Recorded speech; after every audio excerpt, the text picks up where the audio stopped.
Muito bem, estamos aqui mais uma vez para falar de um álbum inteiro, do começo ao fim. Vamos dissecar hoje o álbum Brute Force and the Ignorance do Wildfire.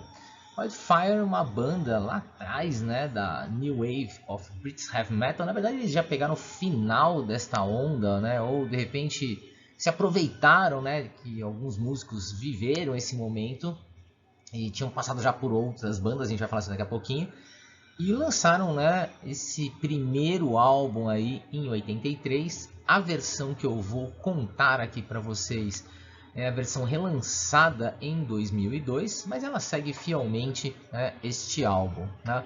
Então o Wildfire, né, o Fogo Selvagem aí, tem uma coisa interessante, eles viveram, né, de 82 a 85, mas veja só que interessante. Temos na formação da banda ele, Paul Mario Day, né, o primeiro vocalista do Iron Maiden, que depois passou por outras bandas, inclusive o incrível, o ótimo More, né, e acabou formando aqui o Wildfire, né, que era uma banda que tinha uma cara da New Wave of British Heavy Metal, né, mas era um pouco mais suave, um pouco mais soft. A gente vai falar bastante sobre isso, né. Além disso, a gente tem o Jeff Brown, né, entre outras bandas, né, lá passou pelo State Trooper. Aliás, quase todos os caras aqui passaram pelo State Trooper, né, praticamente era uma outra banda deles. O Bruce Bisland é bem conhecido porque é a bateria do Tank, né, passou pelo Sweet também, o Weapon. Esse passou em várias bandas, inclusive o Praying Mantis, né, uma outra banda excelente lá daquele período da New Wave of British Heavy Metal, né. O Martin Bushell também do State Trooper, né, e o Jeff Summers, né, do Weapon, entre outras bandas, né, que ele tocou, inclusive, é claro, o State Trooper, né. Já o Paul Mario Day, né, ficou conhecido, né, principalmente por ter sido o primeiro vocal do Iron Maiden, depois substituído aí pelo Paul Di'Anno, tá? E depois formou o More, que é uma banda que teve um álbum excelente. Aí, se um dia vocês quiserem, eu falo desse álbum do More aí. Eles fizeram 2 álbuns, mas um deles é maravilhoso. A gente merece um dia ser comentado, ser dissecado aqui, né? Essa minha versão então aí foi relançada em 2002 e é uma versão russa, mas não é bootleg, não é mal gravado, não é mal feito, é muito bem feita essa versão, tá? Foi um período que as gravadoras da Rússia, né, essa CD Maximum, queria botar ordem assim, né, que fala assim, produto russo não é de má qualidade, o CD é super boa qualidade, inclusive ele vinha com uma capinha, eu vou mostrar para vocês, né, super bem embalado. Então, tem só um pormenor que não é legal, mas eu vou mostrar para vocês também, tá? Mas se você um dia ver esse CD assim, com essa capinha, mas não tenha medo, que é de excelente qualidade. Então aqui tá, né, a capa contra a capa aí do Brute Force and Ignorance. Aqui o fundo, então repare, né, muito bem feitinho, a qualidade ótima, o CD, né, muito bonito, originalmente pela Mausoleum Records, né, e licenciado pela CD Maximum.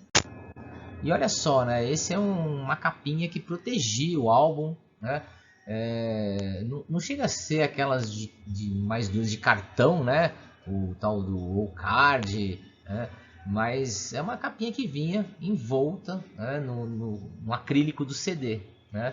Então, bem caprichado mesmo, a gente não pode falar que esse material é de baixa qualidade. E aí, antes da gente falar propriamente das músicas desse álbum, né, qual é a parte que vocês vão ver daqui a pouquinho, que também é a única que eu acho que não é tão legal, mas eu entendo, né? Tem a história da banda aí no encarte, mas está em cirílico, né? Está em russo. Mas enfim, vamos falar da música, acho que é a principal parte aqui do Wildfire, né? Então, primeira coisa, o Paul Mario Day tem uma voz muito peculiar, você escuta já sabe que é o cara, né? E eles abrem com Violator, que é uma versão suave de Iron Maiden, né? Uma versão light assim de Iron Maiden. Você vê que tem umas guitarras ali muito bem feitas, né? Muito legais. Tem assim uma certa agressividade vocal, mas tudo é mais suave, tudo é mais clean, tudo é mais tranquilo, não tem aquela força, aquele punch do Iron Maiden. Então Tem muito a carinha de Iron aqui nessa música, mais suave, né? Light, ok? Então é uma ótima música. Se você não é muito radical, se você curte bandas, né, que vão numa linha mais tranquila, por exemplo, Samson, né? Você gosta do Samson, você vai gostar muito do Wildfire aqui, que é muito essa pegada do Samson, tá? Então Violator, uma ótima faixa. Victim of Love é uma música mais acessível, tem uma carinha de arena oriented rock, mas é muito bem feita, é uma boa faixa. Como eu falei, se você não tem, né, nenhum tipo de problemas com essas faixas mais calmas, gosta de uma coisa mais suave, assim, um rock tipo Magnum, essa música você vai gostar. A terceira, Another Daymare, né? Essa aqui é uma mistura da primeira e da segunda. Enquanto a primeira era um pouco mais heavy, a segunda era um pouco mais soft, né? Soft as duas são, mas era um pouco mais levinha, né? Essa aqui fica no meio do caminho. Lembra muito alguma coisa do Saxon também, né? Eu acho que as duas referências aqui, para quem nunca ouviu Wildfire, né? É Samson e Saxon, né?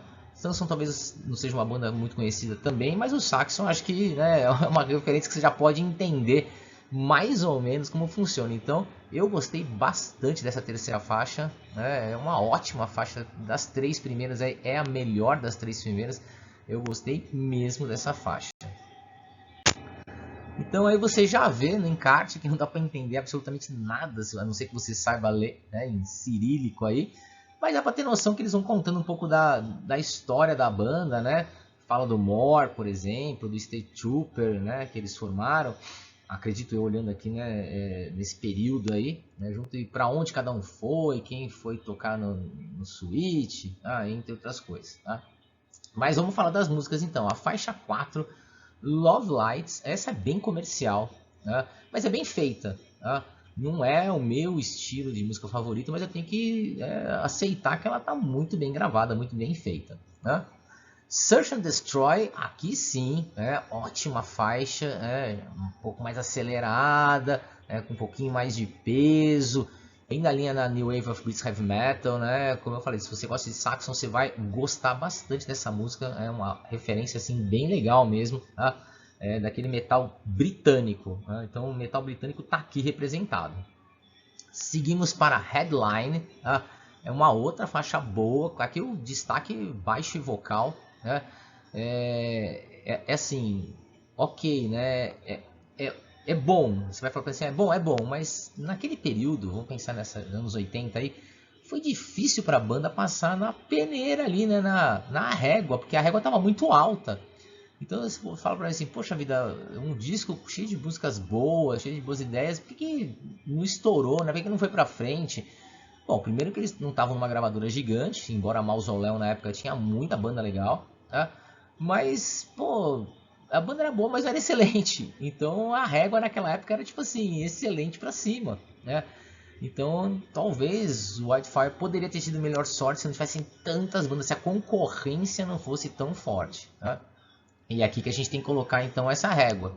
Então se você comparar com os lançamentos desse período, né, você vai falar assim, pô, ficou ali, né, ficou na média, né, não ficou excelente. A faixa título, né, da banda Wildfire, ela é bem calminha, não tem muito peso. Essa aqui lembra alguma coisa, assim, me chamou a atenção, me remeteu a alguma coisa que o Demon fez, né, no The Plague, por exemplo, o seu terceiro disco, eles saíram já de uma coisa mais agressiva, apesar de foram uma coisa mais progressiva, né? É um hard suave aqui, um hard bem suave, essa faixa Wildfire. Seguimos para Gold Rush, tá? Ela encaixa na outra, tem um fade out, ela encaixa praticamente na outra, então você vai escutar as duas uma coladinha na outra. Ela é um pouquinho mais vibrante, tá? Gostei muito dos riffs de guitarra aqui, e talvez seja a música com mais peso do álbum, tá? É uma outra ótima faixa, tá entre as duas melhores do disco, tá? Bem na linha mesmo, mais pesada, tá? If I Tried tem uma coisa bem curiosa, né? O vocal Paul Day, ele canta ali, Scarborough Fair do Simon Garfunkel no comecinho, né? Ele vai cantando aquelas palavras dessa faixa e aí depois ela entra em ritmo de balada, ela é bem bonita, né? Uma faixa, aquela faixa, acho que para emocionar, né? Não é o meu som também predileto, mas é uma faixa bonita, né? E finalizamos com Eyes of the Future, nada de novo por aqui, mais um soft rock aí bem acessível, né? Ok, mas nada de novo, né? Então temos aí uma imagem do Shockwave Festival, né? Onde o Wildfire, né, aparece, e olha lá, né? Paul Mario Day, ou seja, o cara tinha um nome, a zelar, né? E hoje em dia acho que poucas pessoas sabem, né, que esse cara foi vocal do Maiden e teve várias bandas aí. Vamos então para a avaliação, né? A arte simples, o logotipo foi baseado no Paul Mario mesmo que inventou, uma capa simples, o disco não tem encarte, não tem letra, né? Você não acha as letras, então vai ficar com um 6, né? Os músicos bem acima da média, 7,5, gostei bastante do trabalho de bateria, de vocais, né? Um vocal bem legal mesmo, né? A produção leva um setão também, né? Bem produzido, mas nada excepcional. E as composições um 6,5, duas faixas ótimas ali, muito boas, mas o resto ali não conseguiu me convencer. Talvez, como eu falei, se você tiver um gosto um pouco diferente do meu, talvez você goste mais, né? Tenho certeza que você vai gostar muito mais desse álbum. Se você gosta de Magnum, por exemplo, você vai gostar muito desse álbum. Com isso a gente fica com 6,8 ali, medinho, aí quase chegando num álbum que deveria ser conhecido. Então minha sugestão é, se você gosta de um som mais pesado, não adianta, você não vai curtir o Wildfire. Se você gosta, né, de Def Leppard, por exemplo, né, como eu falei, de Magnum, de Samson, né, da vertente mais suave da New Wave of British Heavy Metal, esse álbum você vai gostar. Esse álbum é pra você, tá? Então fica aí, né, a minha sugestão. E se você já conhece o álbum, coloca aí se você concorda comigo ou não, né, na minha avaliação. Vamos conversar aqui sobre esse disco. O que você acha? É isso mesmo? Né? A minha conclusão tá certa? Não tem nada a ver? Viajei aqui nas minhas considerações. Escreva aí, por favor, né, o que você acha deste álbum. Tá? Valeu, gente. Até a próxima.